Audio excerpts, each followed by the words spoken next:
All right, let's jump right in. Today's explainer is diving into a seriously bold roadmap for the future of modern biomedicine.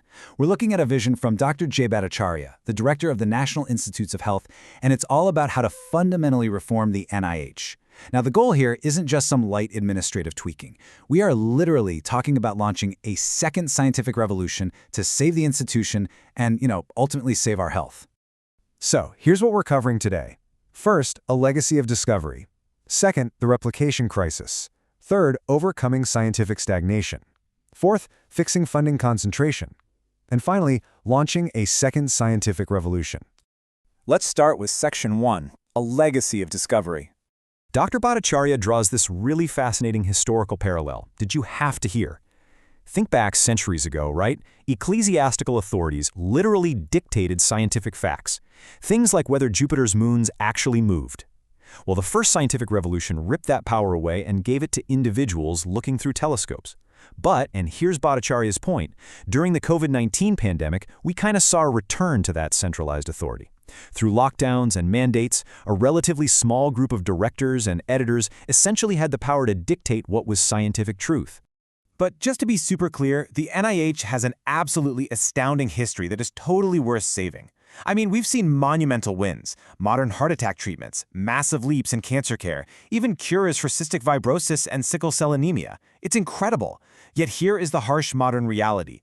Despite billions upon billions of dollars in biomedical investment, U.S. life expectancy has literally seen zero improvement since 2010. Zero. If that trend holds up, our kids are facing the very real prospect of living shorter, less healthy lives than we do. And that's pretty terrifying.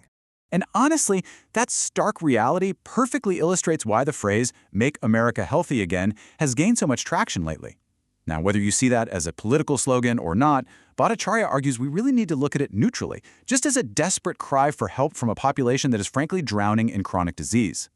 But here's the kicker. Solving this massive health crisis means we have to go under the hood and fix the underlying machinery of science itself, starting with three massive structural problems. Which brings us to Section 2, the replication crisis. To really wrap your head around this replication crisis, just ask yourself one simple question. Are eggs actually good for us? I mean, think about it. If you grew up in the 70s or 80s, you were probably told eggs were basically poison. Then in the 90s, the guidance totally shifted to those flavorless, egg white-only diets. And today, boom, they're celebrated as a superfood. This constant dietary whiplash happens because a lot of the science we, and even our doctors, just take for granted often turns out to simply not be true when someone finally takes a second look. This whole phenomenon is perfectly captured by Stanford scientist John Ioannidis. Back in 2005, he published a famous paper literally titled, "Why Most Published Research Findings Are False." It turns out, science is incredibly hard, and honestly, most new ideas just fail. We tend to treat peer-reviewed journals like absolute gospel, but here is a wild fact. Peer reviewers rarely double-check the actual raw data. They basically just read the paper. So getting published is often more a measure of an editor's approval than a rock-solid guarantee of undeniable truth. So how do we know what's true? Well, the only real way scientists can verify anything is through replication. Now, there's narrow replication, which is basically doing the exact same experiment to see if you get the exact same results. But what's even better is reproducibility. That's when you use entirely different methods to see if you arrive at the same answer. Getting to that point, though, requires scientists to have some deep epistemic humility. They have to accept that their pet theories might actually be wrong, and they need to view replication not as some kind of personal attack, but as a completely vital tool for pushing science forward. So how exactly do we fix this? Well, Dr. Bhattacharya outlines two very direct solutions. Step 1, the NIH needs to actively fund replication teams, which they're actually already starting to do with things like the Autism Data Science Initiative.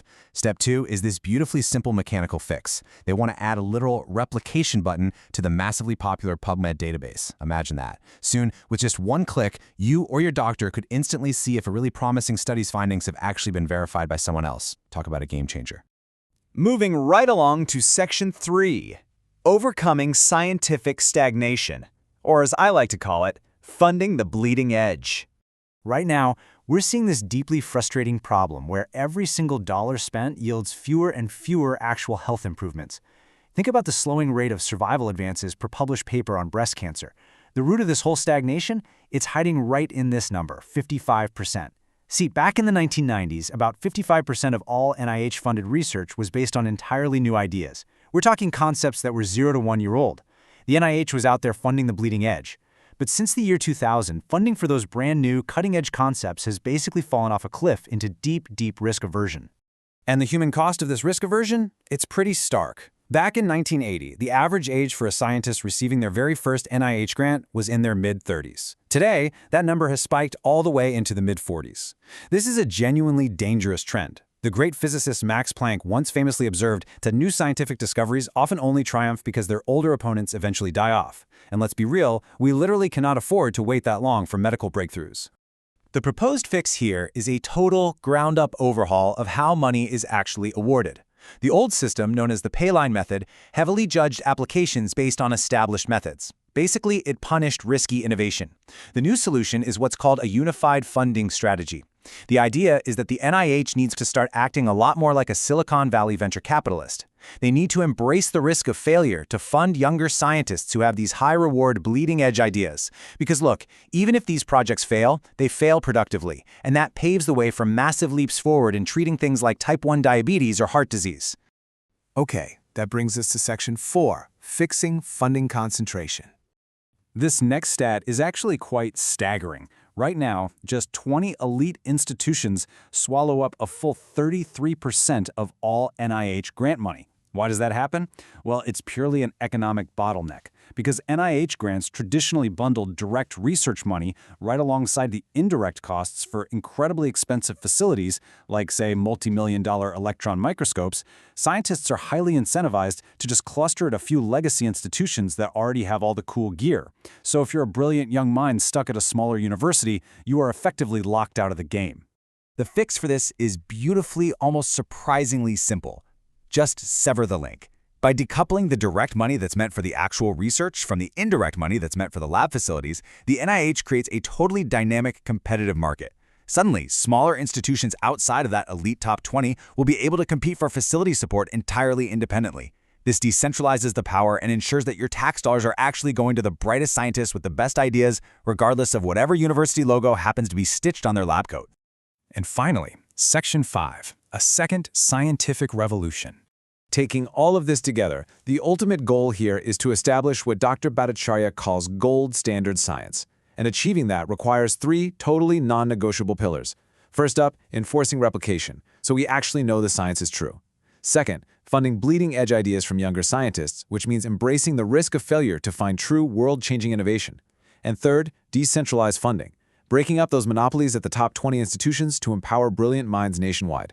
So we've seen exactly how the NIH has shaped our past, and today we've explored this really bold roadmap for its future. But as we wrap up this explainer, I want to leave you with one critical question to chew on. Will fixing these structural flaws, will truly launching this second scientific revolution, be enough to finally reverse America's chronic disease crisis and secure a healthier, longer future for our kids? The blueprint for change is clearly on the table right now. Thanks so much for joining me today, and as always, keep questioning the science.